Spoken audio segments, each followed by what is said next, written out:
Zelda vind iets uit wat seker haar manipulasiebrein oortyd gaan laat werk. Nuwe uitdagings vir Gys en die gewag duur voort vir Dani om wakker te word. Hier is jou diepe waters voorskou vir 24 tot 27 November. Hallo almal, dis Jock en jy kyk na TV Praatjies. As jy nuut is, welkom.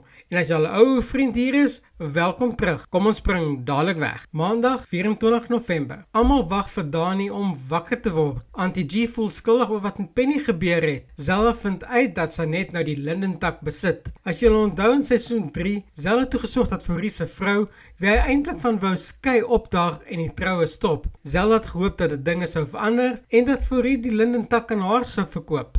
Haar plan het misluk. Nou is die vraag, wat gaan Zelda doen om daai tak te kry? Of gaan sy dit net so aanvaar? Ek glo nie.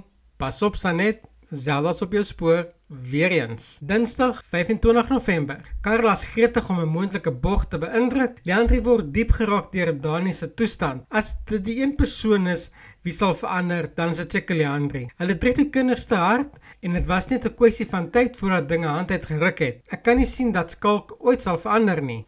Letty voel heeltemal oorweldig. Woensdag 26 November. Gys fokus op 'n nuwe uitdaging.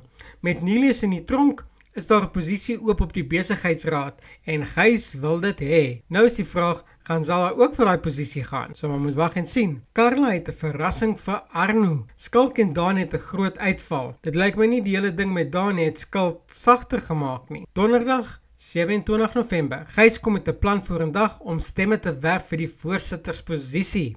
Ons sal maar net moet wag en sien met wat se plan hy vorendag kom. Dani se video plaas hom in die kollig. Wonder wat gaan hier gebeur? Ons sal maar moet wag en sien. Leandri en Skalk sit lelik vas. Met Skalk wat nie kan verander nie en alles moet sy way of hulle moet die highway vat. Ons sal maar moet wag en sien hoe hierdie dinge gaan uitrafel. So, wat dink jy van hierdie week se diepe waters? Dink jy Gys gaan uiteindelik daai posisie van voorsitter kry by die besigheidsraad? En watse planne gaan Zelda weer in die mou voer? Ons sal maar net moet wag en sien.